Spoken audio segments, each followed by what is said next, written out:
Conseil national de lutte contre le sida. Alors, docteur, est-ce que vous pouvez revenir sur l'atelier de lancement de cette évaluation? Merci beaucoup. Donc, le Conseil national de lutte contre le sida, avec l'appui de la cellule genre du ministère de la Santé et de la direction de l'équité et du genre du ministère de la Famille et des Solidarités, en collaboration avec l'ONU-SIDA, avec l'appui financier de l'ONU-SIDA, donc a commencé un processus d'évaluation de la prise en compte du genre dans nos politiques et programmes de lutte contre le sida.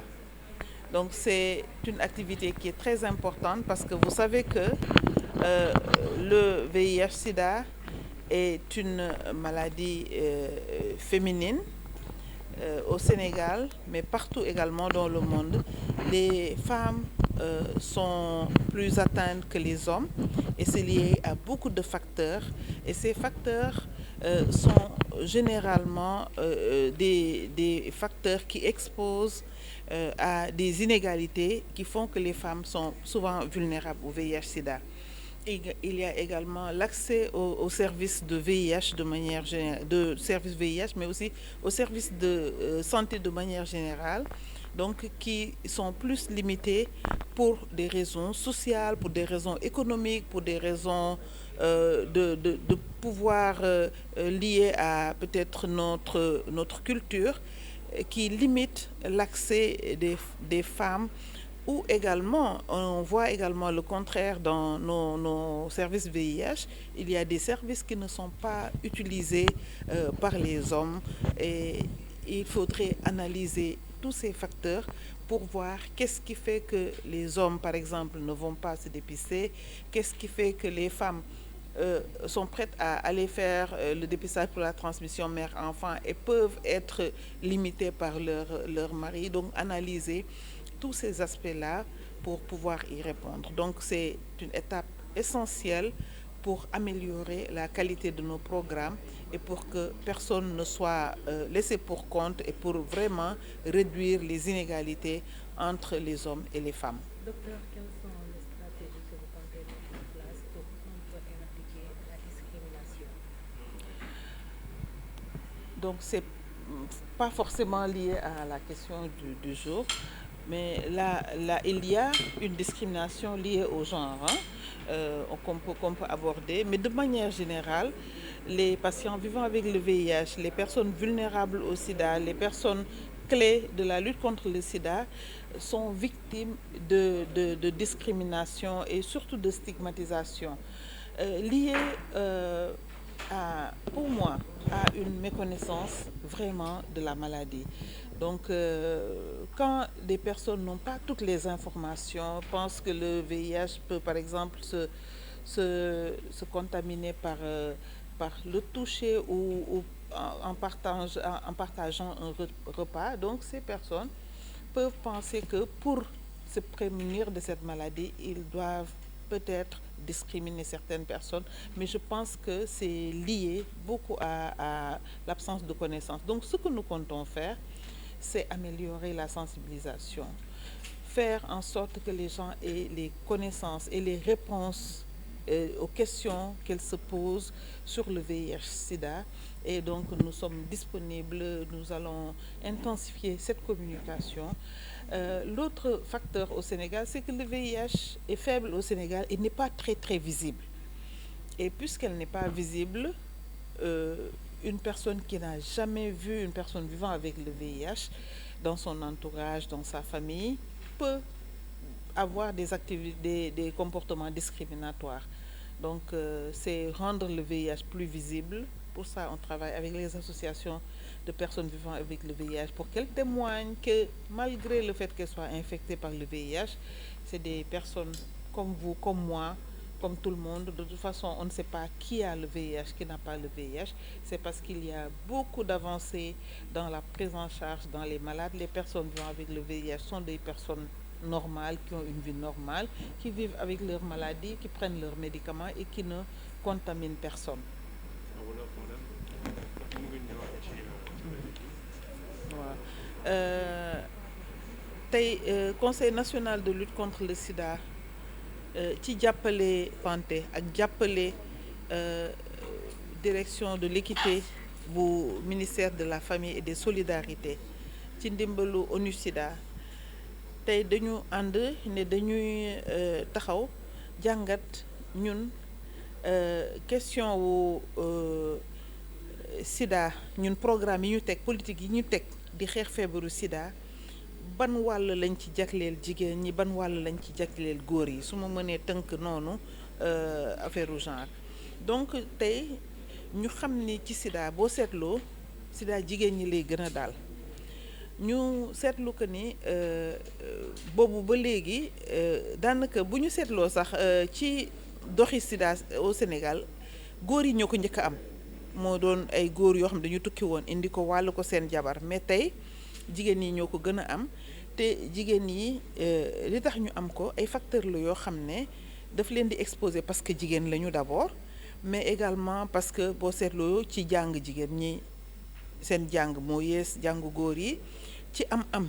jigéen yi amuñu góor yi ñoo gën a am jigéen ñi donc yooyu yëpp dafa nekk ay facteurs yoo xam ne le fait que nga nekk jigéen jànguloo amuloo am nga pauvreté dafa lay exposer à une vulnérabilité au VIH sida mais am na yeneen yu ñu seetlu tamit mu nekk yu positif bu ñu seetloo ñiy faju jigéen ñi ñooy gën a faju ñooy dem ci service su fi ñuy seete jigéen ñu wérul yi ñoom ñooy gën a dépisté wu ñoom ñooy et cetera pourquoi góor ñi duñu ñëw également mu nekk yoo xam ne dañ ko war a analyser ak yeneen question yoo xam ne xam naa ni gëstu bi dina ci gën a dugg ñu ne dañu bëgg gëstu xool ñun ci suñu taxawaay ci ni ñuy xeexe feebaru sida lan mooy wàllu góor yi lan mooy wàllu jigéen ñi ak lan la ñu war a jubbanti ci ñun ni ñu koy defee loolu tey ci la ONU-SIDA taxaw di ñu jàppale pour que ñu gëstu ko te buñ ko gëstoo ba génne problème yi dinañ xool naka la ñuy mën a saafara problème yooyu donc tey dañu daje pour lancer suñu programme boobu muy gender assessment muy évaluation bi nga xam dañ koy def ma bëgg wax tuuti ci discrimination mooy beddi mais foo gis beddi c'est parce que kii beddi pour man xamul moo tax muy beddi tey sooy beddi ku am jàngoro sida c'est parce que xamuloo lan mooy sida parce que da nga koy beddi ne du lekk doo lekk ak moom doo toog ak moom doo bokk lii ak moom tey fi sida toll ki nga xam ne dafa am jàngoro sida mook man mook yow mook keneen ñoo nduroo mënoo xool ci groupe rek xam kan moo fi am sida ak kan mooy faju parce que ki am sida di faju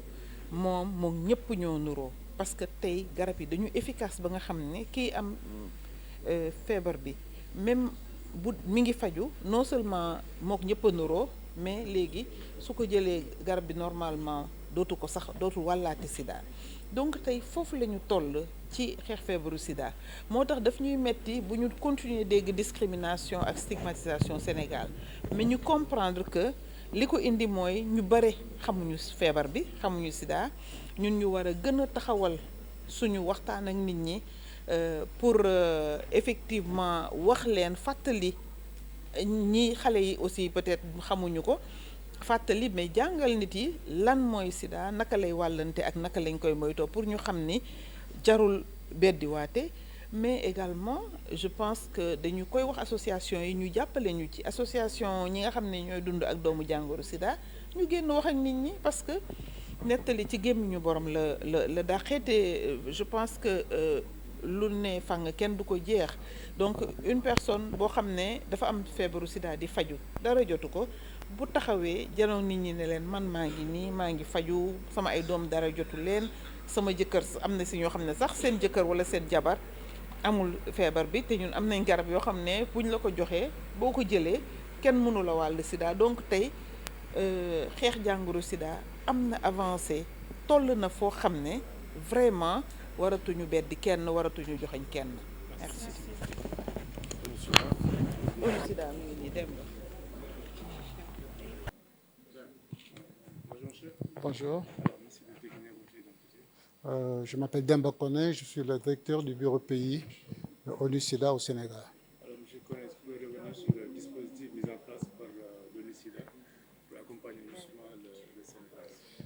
Vous savez, ONU-SIDA a été mis en place pour accompagner les pays dans la réponse contre le VIH de manière globale, en les aidant à mettre en place des programmes et en les assistants aussi dans tout ce qui est suivi-évaluation. Dans le cadre de suivi-évaluation, justement, et dans le cadre de la détermination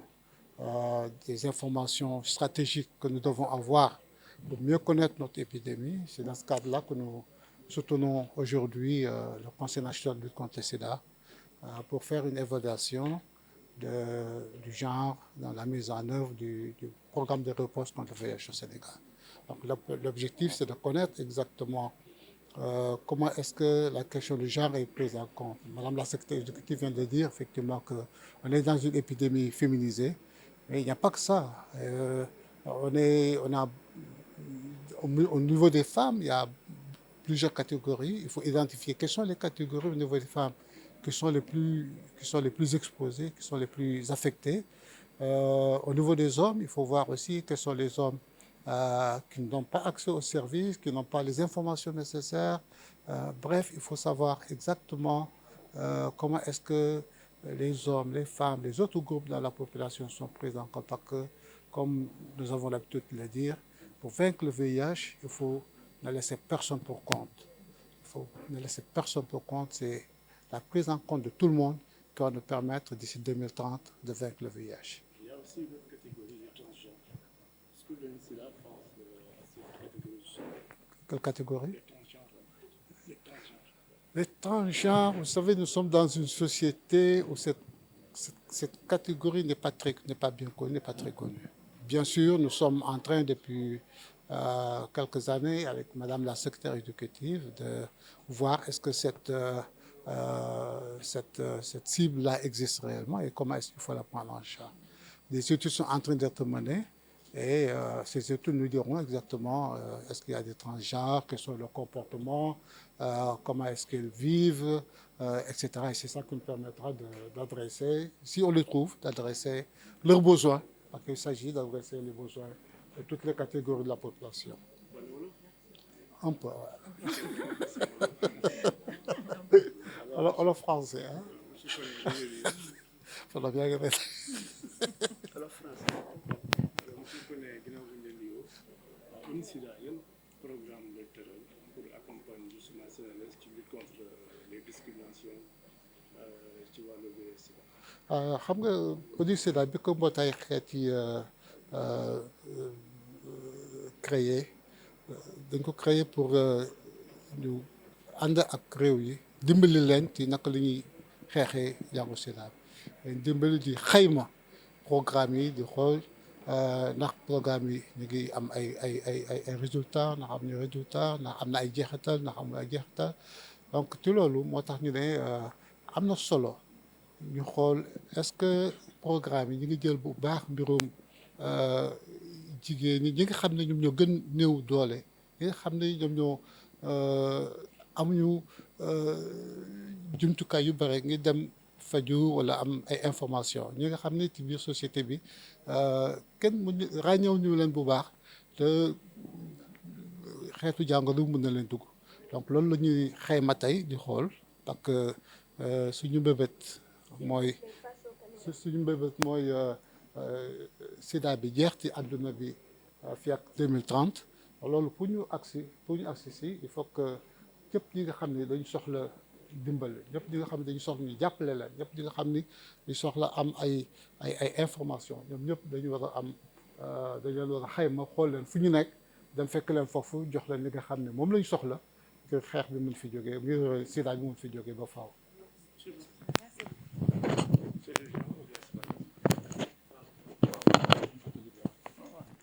Voilà, c'est Madame Aminata Diouf Ndiaye. Je suis la coordinatrice de la cellule genre du ministère de la Santé et de l'Action sociale. Alors, est-ce que revenir sur la réduction de la cellule genre dans la réponse au VIH? Voilà. Donc aujourd'hui nous sommes là dans le cadre du lancement de l'évaluation pour le programme VIH et nous accompagnons ce processus qui fait partie de nos missions régaliennes parce que la cellule genre du ministère de la Santé et de l'Action sociale promouvoit le développement d'initiatives de promotion de l'intégration du genre dans les politiques, programmes et projets du secteur. Et donc nous avons eu à faire une analyse situationnelle qui a montré une insuffisance dans la prise en compte de ces questions dans les interventions qui sont déroulées par le secteur. Et en collaboration avec le CNLS, donc nous allons mettre en œuvre ce processus pour ressortir les inégalités qui existent dans la prise en charge des différentes catégories de nos populations. Parce que le slogan, c'est ne laisser personne en rate, ne laisser personne de côté. Et donc, pour arriver à ce résultat, nous avons parmi nos cibles des hommes et des femmes, mais parmi ces hommes et ces femmes, nous avons des personnes qui sont vulnérables. Parce que c'est lié, d'une part, ça peut être lié d'un côté à l'éducation, d'un autre donc, à un problème de revenus, à un milieu de résidence ou à un problème d'handicap. Donc, on souhaiterait que tous ces facteurs puissent être intégrés dans la prise en charge de ces personnes. Et c'est cette analyse situationnelle que nous allons faire ensemble qui va ressortir ces différents paramètres pour qu'on ait des solutions adaptées aux différentes catégories. Oui, problème.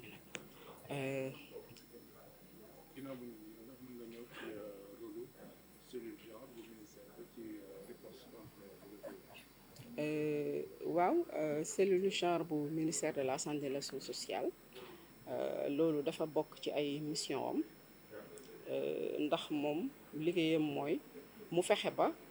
bépp politique bu ñu fi teg wala bépp programme bu ñu fi teg wala projet bu ñu fi teg ñu fexe ba képp ku ko soxla gis ci sa bopp moo xam góor la moo xam jigéen la moo xam da nga dëkk si biir taax wala da nga dëkk si kaw moo xam handicapé nga moo xam da nga jàngoo wala da ngay liggéey wala liggéeyoo ndaxte dañu seetlu ne facteurs yooyu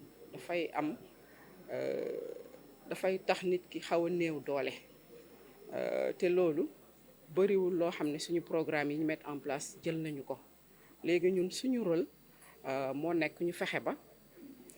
képp koo xam ne tey yaa ngi soxla de façon générale yaa ngi soxla faju ci suñu service yi de façon spécifique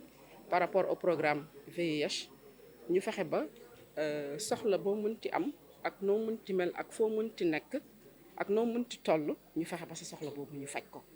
ndaxte ñun dañuy liggéey pour population Sénégal te dañu bëgg ñëpp gis ci seen bopp politique bu ñu teg wala programme bu ñu teg ku nekk gis ci sa bopp loolu mooy rôle cellule genre ci biir ministère de la santé et de l'action sociale léegi nag ñun ñu ngi gunge conseil national de lutte pour le sida ñu fexe ba ñoom ci seen biir programme ñoom tamit nga xam ne li ñu ubbi tey nii mooy ñu fexe ba ci seen biir faj ñu bañ a fàtte kenn képp koo xam ne am nga soxla ci biir programme ci biir faju bi ñu mën na saafaraal sa soxla boobu noonu ñu ngi leen ciy gunge te dañ ciy ànd ak ñoom ba nga xam ne lépp lu ci population bi di xaar dinañ ko ci def soobee yàlla